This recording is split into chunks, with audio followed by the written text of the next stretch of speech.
Watch your parents have sex every day for the rest of your life, or would you join in once and stop it forever? My comment wasn't just inappropriate, it wasn't even funny. Comedy is not my forte. I'm just here to say sorry. Many of you asked if this is how I wish to use my platform, and obviously this is not how I wish to use it. I'm not going to give any context or justification or reasoning behind whatever happened. I'm just here for an apology. Welcome to Talk Chal Mishti with Ipshita. আমি ইপশিতা এখানে নোগালাগালি নোকিস্তি উল্লি বসছি। তো আজকে ভিডিওর শুরুতে ইন্ট্রোডাকশনে যে অংশটুকু আপনাদের সাথে শেয়ার করলাম অবশ্যই আপনারা সমস্তটা দেখে নিয়েছেন। তো প্রথমে আমি ভেবেছিলাম এই ভিডিওটা আমি হিন্দিতে করব যাতে অনেক বেশি মানুষের কাছে পৌঁছে যেতে পারি। তারপরে ভাবলাম যে দেখুন নিউজটা তো অনেক মানুষের কাছেই পৌঁছে গেছে, নিউজ পৌঁছানো আমার কাজ নয়। আমার কাজ হচ্ছে গিয়ে একটা সোশ্যাল মিডিয়ায় যখন কোনো কিছু এসে কোনো জিনিস পাবলিক যখন হয়েছে সেই যে ঘটনাটা সেটা আমি দেখেছি, সেটাতে আমার যে ধ্যান ধারণা সেটা আপনাদের সাথে শেয়ার করা, আমার দর্শকদের কাছে পৌঁছে দেওয়া, আর আমার মাধ্যমে যদি সেটা অল্প সংখ্যক মানুষের কাছেও যদি ঠিকঠাকভাবে পৌঁছাতে পারে সেটার চেষ্টা করা। তাই বেশি মানুষের কাছে পৌঁছালো কি পৌঁছালো না তার চেয়ে বেশি আমার যারা একদম অল্প সংখ্যক আমার কমিউনিটির মানুষরা আছে তাদের কাছে আমি আমার মতামত পৌঁছে দিলাম, সেটার জন্যই আমি এই ভিডিওটা করছি। নাহলে এই ঘটনাটা সবাই জানে, সবাই সেটা নিয়ে ভিডিও করে নিয়েছে। তো বুঝতেই পারছেন একটা টক শো, যে টক শোটার আমি নাম নিতেই চাই না, কারণ অলরেডি সে অনেক বেশি নেগেটিভ পাবলিসিটি পেয়ে গেছে, আর তার কোনো পাবলিসিটির প্রয়োজনই নেই। উল্টে এখন দরকার এই ধরনের যে শোগুলো আছে সেগুলো যাতে যত তাড়াতাড়ি সম্ভব এগুলো বন্ধ করার। কারণ ডার্ক কমেডির নাম করে যেভাবে কিছু জিনিস আমাদের সমাজের মধ্যে ছড়িয়ে দেওয়া হচ্ছে তাতে না একটা অনেক সুদূর প্রসারী প্রভাব তার দেখা যাবে। আচ্ছা চিন্তা করে দেখুন তো, এই যে ঘটনাটা ঘটেছে আমরা সবাই শুনে নিয়েছি। আচ্ছা একটা কথা বলি, এই রণবীর এলাহাবাদী এর অনেক পডকাস্ট আমি দেখেছি, সেখানে ওর এই যে মুখটা, এই ইনোসেন্ট ফেস, এত সুন্দর কথাবার্তা, যে কিনা খুদ আমাদের প্রধানমন্ত্রী মোদির কাছ থেকে ও অ্যাওয়ার্ড পেয়েছে। এই এত সুন্দর মুখের পিছনে আর এইরকম মস্তিষ্কের পিছনে এত একটা জঘন্য নোংরা মেন্টালিটি যে রয়েছে, সেটা কি কেউ বুঝতে পেরেছিল? আমার মনে হয় বুঝতে পারিনি, কেউ বুঝতে পারেনি যে মুখ ছিল কি আর মুখোশ ছিল কি। তো যাই হোক, মুখোশের একটা এমন ব্যাপার না, মুখোশ মানুষ সবসময় পরে থাকতে পারে না, একটা না একটা সময় সেটা বেরিয়ে আসবেই। যে মনের মধ্যে মাথার মধ্যে যে নোংরা চিন্তাধারা সেটা ঠিক কোনো না কোনোভাবে বেরিয়ে আসবে। তো যাই হোক, এরও বেরিয়ে এসছে, সে ক্ষমা চেয়ে নিয়েছে। ক্ষমা চাওয়াটা কোনো বড় কথা নয়, ক্ষমা সে চেয়ে নিয়েছে, কিন্তু সত্যিই কি সে ক্ষমাটা মন থেকে চেয়েছে? এই প্রসঙ্গে একটা কথা বলি, এই একজনের আমরা সবাই খুব ফ্যান, আমি জানি অনেকেই বলবেন কপিল শর্মা। কপিল শর্মা আগে তার যে শোটা ছিল তার প্রায় প্রত্যেকটা এপিসোডে একটাই কথা বলতো যে इंसान को जमाना लग जाता है अपने रेपुटेशन कायम करने में, अपना जो है जगह कायम करने में, लेकिन जाने में उनको एक टाइम भी नहीं लगता। আর এই কথাটা প্রত্যেকটা ভিডিওর মধ্যে বলে বলে বলে বলে মানুষের মধ্যে সেটা ঢুকিয়ে দিল, কিন্তু নিজেই নিজের জীবনে সেটাকে অ্যাপ্লাই করলো না। একবার এক প্লেনের মধ্যে সুনীল গ্রোভারের সাথে এমন নোংরা একটা ঝগড়ার মধ্যে জড়িয়ে গেল, তার আসল রূপটা সবাই দেখে নিল। এই যে বলছিল যে এক মুহূর্তে রেপুটেশন চলে যায়, সত্যি কিন্তু তার এক মুহূর্তেই রেপুটেশন পুরো চলে গেছিল। কিন্তু সে তাও যা দেখলাম যে সে অনেক বেশি সৌভাগ্যশালী লোক, যে আবারও একটা সুযোগ সে পেয়েছে, আবারও আস্তে আস্তে নিজের জায়গাটা সে করে নিচ্ছে। কিন্তু সবাইকে মানুষ কিন্তু ভগবান সেকেন্ড চান্স কিন্তু দেয় না। এই রণবীর এলাহাবাদী আমি জানি না তার কি হবে, অলরেডি শুনলাম সে অ্যারেস্ট হয়েছে। তো যেই অনুষ্ঠান থেকে এটা সূত্রপাত, আশা করি ওটাকেও ব্যান করে দেওয়া হবে। ডার্ক কমেডির নাম করে যেভাবে নোংরামি ছড়ানো হচ্ছে সেটা একেবারেই ভালো না। তো যাই হোক, আচ্ছা একটা কথা চিন্তা করুন তো, আমরা যখন ছোট ছিলাম এরকম মনে হয় কোনো বাচ্চা নেই, আমরা কেউ এরকম নেই যে বাবা মাকে এটা জিজ্ঞাসা করিনি যে আমি কি করে হলাম, তোমাদের বিয়েতে আমার কেন ছবি নেই, হ্যাঁ আমাকে কেন তোমরা ডাকোনি, এই কথা, বা আমি কি করে হলাম, কোথা থেকে আসলাম, এই কথাটা আমরা সবাই জিজ্ঞাসা করেছি। তো আমাদের বাবা মারা ছোটবেলায় আমাদের কি বলেছে? কেউ বলেছে, এক একজনের ফ্যামিলিতে এক এক রকম করে বলে। কেউ বলে আমি তো ঘুমাচ্ছিলাম, সকালবেলা উঠে দেখলাম তুমি আমার পাশে শুয়ে রয়েছো, একটা কোনো পড়ি এসে তোমাকে দিয়ে গেছে। কেউ বলে যে হসপিটালে গেছিলাম, সেখান থেকে নার্সের কাছ থেকে কিনে নিয়ে এসেছি, ডাক্তারের কাছ থেকে কিনে নিয়ে এসেছি। অনেকে আবার এরকমও বলে তোকে তো ডাস্টবিন থেকে কুড়িয়ে পেয়েছি। এক একজনের ফ্যামিলিতে এক এক রকমের গল্প চলে। কেন বলে তারা? কারণ জানে যে এরা এখন ছোট শিশু মন, এরা বিষয়টা বুঝতে পারবে না। যখন বড় হবে তখন আর প্রশ্ন করবে না, নিজের থেকেই বুঝে যাবে পড়াশোনার মাধ্যমে যে জীবন কিভাবে আসে। জীবন বিজ্ঞানই তাকে রাস্তা দেখিয়ে দেবে যে ঠিক কিভাবে জীবন আসে, তখন সে জেনে যাবে। তাতে কি হলো, এই বাচ্চাটার যে শৈশবটা, সেই শৈশবটা কিন্তু নষ্ট হলো না। ছোটবেলা থেকে জানে যে এরকম ভগবান আছে, ভগবান এসে দিয়ে যাবে। একটা জিনিস চিন্তা করুন তো, আজকের ডেটে আপনারা বলবেন তো লিখবেন যে আপনাদের বাড়িতে কটা বাচ্চা রয়েছে যারা কিনা ওই 24শে ডিসেম্বর রাত্রে মোজা টাঙায় যে সান্টা ক্লজ এসে গিফট দিয়ে যাবে, বলবেন তো? আমার মনে হয় এখন আর খুব কম বাচ্চা করেই না। আমার কিন্তু ছোটবেলায় আমার মেয়ে এই জিনিসটা করতো, সে দৃঢ় বিশ্বাস করতো যে সত্যি সান্টা ক্লজ আছে, সে রাত্রে এসে বাচ্চাদের গিফট দিয়ে যায়। কিন্তু এখন প্রত্যেকটা বাচ্চা জানে যে কোনো সান্টা ক্লজ বলে কিছু নয়, বাবা মাই আমাদেরকে সব গিফট দেয়। তাতে এতে কি হচ্ছে, বাচ্চাদের যে সরল বিশ্বাস, যে শৈশবটা আমরা কিন্তু কেড়ে নিচ্ছি। এটাই যে সোশ্যাল মিডিয়া বা ডিজিটাল যে যুগ, তার কিন্তু একটা অভিশাপ।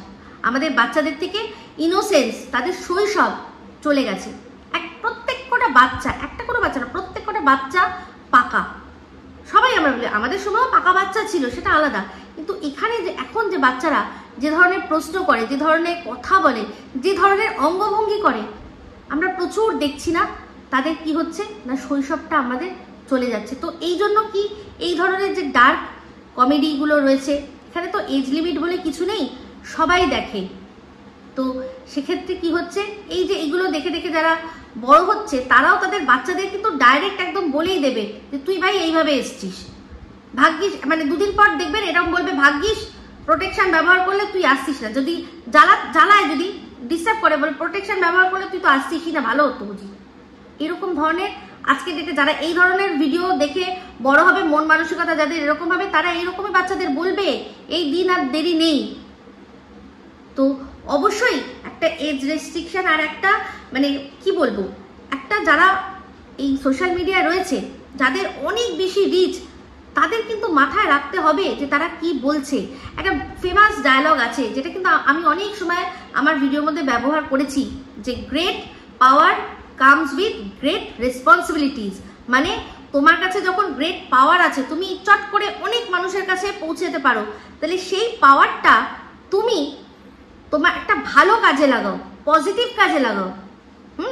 পজিটিভিটি সেটা স্প্রেড করো। দেখো, মজা, ইয়ার্কি, ঠাট্টা আমরা সবাই পছন্দ করি, কিন্তু সেই মজাটার একটা লেভেল পেরিয়ে গিয়ে সেখানে বাবা মাকে যুক্ত করে এই ধরনের নোংরামি, সে কি নিজেও এই জিনিসটা মাথায় রেখেছে যে এই যে একটা ছেলেকে সে অপশন দিল যে তুমি কি করবে বলো, তুমি কি করবে বলো, তুমি কি বাবা মাকে দেখবে ওটা করতে, বাবা মাকে দেখবে সম্ভব করতে, নাকি তুমি একদিন ওর মধ্যে বাবা মায়ের সাথে জয়েন করবে, ওই যে ক্রিয়াকলাপ চলছে তার মধ্যে জয়েন করবে। এই কথাটা একটা মানুষের মাঝ থেকে আসতে পারে কি করে, তাই না?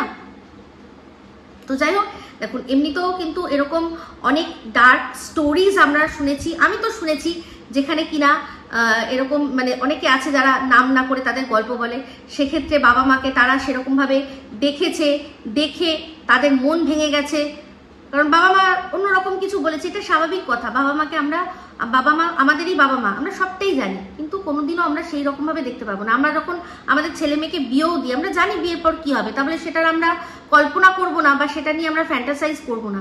কিন্তু এই ধরনের মানুষরা এই ধরনের কথা বলে সেগুলো আমাদের মাথার মধ্যে কিন্তু ঢুকাচ্ছে, তাই না? আপনি যখন আপনার মেয়েকে বিয়ে দিচ্ছেন, আপনি জানেন আজকে মেয়ে জামাই, আজকে তাদের ফুলসজ্জা কি হবে সব জানি, কিন্তু সেটা কি আমরা কখনো ভিজুয়ালাইজ করার চেষ্টা করব? কখনোই না। বা আমার ছেলে আমার বৌমা কি করছে সেটা কি আমরা ভিজুয়ালাইজ করার চেষ্টা করবো? কিন্তু এরা করাচ্ছে, এই কথাটা বলে, এই কথাটা যে বলেছে এই করে এটা করাচ্ছে। আমি জানি না একে ক্ষমা মানুষ করবে কিনা, বলতে পারছি না, কিন্তু কিছু কিছু জিনিস হয় না, সেগুলো ক্ষমা হয় না, সেগুলো কোনো মতে ক্ষমা পাওয়ার যোগ্য হয় না। তবে হ্যাঁ, এই ধরনের কন্টেন্ট যেগুলো, সেই কন্টেন্টগুলো যদি আটকানো না যায়, আমি বলবো যে অ্যাটলিস্ট এজ রেস্ট্রিকশন করে দেওয়া উচিত, যে সবার কাছে এটা অ্যাভেলেবেল সেটা যেন নয়। দরকার পড়লে যাদের খুব পছন্দ এই ধরনের কথাবার্তা শোনার, ইউটিউব সেটার ক্ষেত্রে তাদের কাছে মান্থলি চার্জ করুক। ফ্রি না রেখে ওই কন্টেন্টটা তোমাকে যদি দেখতে হয় তাহলে তোমাকে পয়সা দিতে হবে। যেই পয়সা দেওয়ার কথা আসবে না তখনই অনেক মানুষ পিছিয়ে আসবে। এটা একটা সলিউশন হিসেবে বললাম, যে এরকম করা যেতে পারে। তাহলে কি হবে, এইসব জিনিসগুলোতে অনেক রকম রেস্ট্রিকশন আসবে। আমি কিন্তু এই জিনিসটা, এই যে কেয়া ঝুমা, এই যে যাদের লেংটি গ্রুপ বলে সবাই জানে, অনেকে আছে, অনেকে যেরকম সেই পোস্ত রান্না করছে এরকম, মানে কি বলবো, একদম পাতলা একটা কিছু পরে, শিফনের শাড়ি পরে, ভেতরে কিছু না পরে, রান্নার নামে এরম করে নাড়াকাটা করছে, আসলে কড়াই নড়ছে ওদিকে আর অন্যদিকে অন্য কিছু নড়ছে, এই ধরনের কন্টেন্ট, এগুলো ইউটিউবে থাকলেও পয়সা দিয়ে দেখার অপশান করতে হবে। এই যে কিছু কিছু লাইভ রয়েছে, সেই লাইভের মধ্যে আমরা জানি হয়তো হচ্ছে না কিছুই, কিন্তু বোঝানো হচ্ছে যে কি হচ্ছে বোঝো, তাহলে সেটার ক্ষেত্রে সেগুলোতে টাকা দিয়ে দেখার ব্যবস্থা করা হোক। তারা দেখাক, তারা স্বাধীন দেশের স্বাধীন নাগরিক মানছি, কিন্তু আমাদের দেশে যে আর কি নিয়ম আছে, যেগুলো যেই লগুলো আছে, সেই লগুলো মেনে এগুলো করতে হবে। সেক্ষেত্রে অ্যাডাল্ট কন্টেন্ট যদি থাকে, সেই কন্টেন্টের ওপর প্রথমত যদি যারা দেখবে তাদের প্রুফ দিতে হবে যে তাদের বয়স কত, 18 বছরের নিচে কাউকে এই জিনিসটা দেখতেই দেওয়া যাবে না। এই জিনিসগুলোকে ফিল্টার করা হোক, আর সেগুলোতে পয়সা দেওয়া হোক। যারা ডেলি ব্লগ দেখছে তারা ফ্রিতে দেখুক, কিন্তু যারা এই ধরনের কন্টেন্ট দেখতে চাইছে তারা পয়সা দিয়ে দেখুক। তাহলে এই জিনিসটার যদি সমাধান হয়, কারণ পয়সা যখন দেওয়ার ব্যাপার আসবে না তখন সবাই দেখবেন পিছিয়ে আসবে, আর যখন কেউ দেখবেই না তখন এই ধরনের কন্টেন্টও বানানো বন্ধ হয়ে যাবে। আর যদি ডিমান্ড থাকে তাহলে সাপ্লাই হবে, অসুবিধা তো আমাদের কিছু নেই, আমাদের কোনোই আপত্তি নেই। আমাদের এই মানে দু রকমের কন্টেন্টের থেকে আমি এটাই বলেছিলাম যে এই কেয়া ঝুমা এরা যা খুশি করছে করুক, কিন্তু এজ রেস্ট্রিকশন করা হোক। তাতে কি হবে, বাচ্চারা দেখবে না, বড়রা দেখুক, বড়রা তাদের প্রমাণপত্র দিয়ে যখনই ক্লিক করবে তখনই প্রমাণপত্র চাওয়া হবে, সেটাকে সাবমিট করতে হবে, সেরকমভাবে ডেভেলপ করুক, করে সাবমিট করে তারপর দেখতে হবে।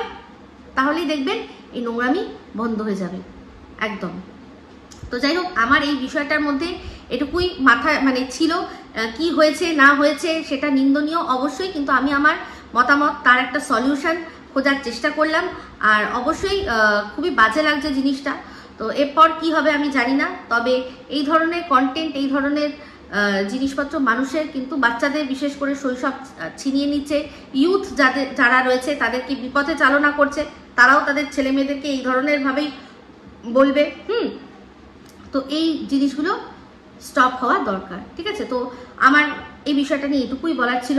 অবশ্যই চোখ রাখবো, যদি বলার কিছু থাকে বলবো। তো এই ভিডিওটা করার জন্য, আমাকে এই বিষয়টা নিয়ে কিছু বলার জন্য সবার প্রথমে বলেছিল সুতপা সরকার। তো সুতপা, তোমার জানি না তোমার কেমন লাগবে ভিডিওটা, অবশ্যই কমেন্ট করে জানিয়ে দিও যে কেমন লাগলো। আর সবাইকে বলছি, তোমাদেরও যদি ভালো লাগে তাহলে অবশ্যই লাইক শেয়ার কমেন্ট করতে ভুলো না। যারা চ্যানেলটা সাবস্ক্রাইব করোনি তারা সাবস্ক্রাইব করে নিও। সবাই ভালো থেকো, সুস্থ থেকো। আবার আসছি খুব শীঘ্র নতুন ভিডিও নিয়ে। Me Ipsita signing off. Love you all.